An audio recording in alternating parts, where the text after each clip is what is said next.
Here's what keeps most people stuck. First, they start off strong and full of energy and full of excitement. So we've been there. And then what do? Then they hit the boring middle and that monotony starts to set in, but they still survive it. And then as they near the end,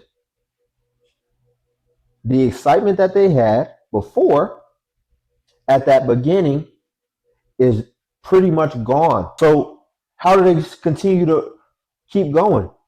They start to coast. They're thinking, I've done enough, without realizing that the finish line is always going to be the hardest part. And then finally, they stop short and they miss the target. And then what happens? That cycle restarts. Every time that you quit at 90%, you're teaching yourself it's okay to leave money on the table. So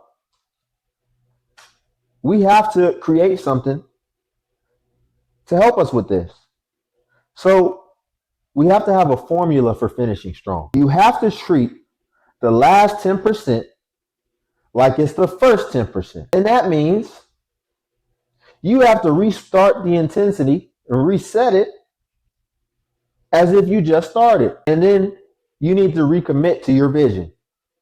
And sometimes you're going to have to remind yourself why you began in the first place. And I don't care what you've done up to this point.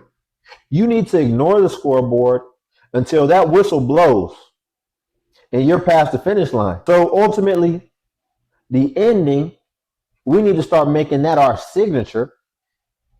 And we need to stop getting so excited over how we start.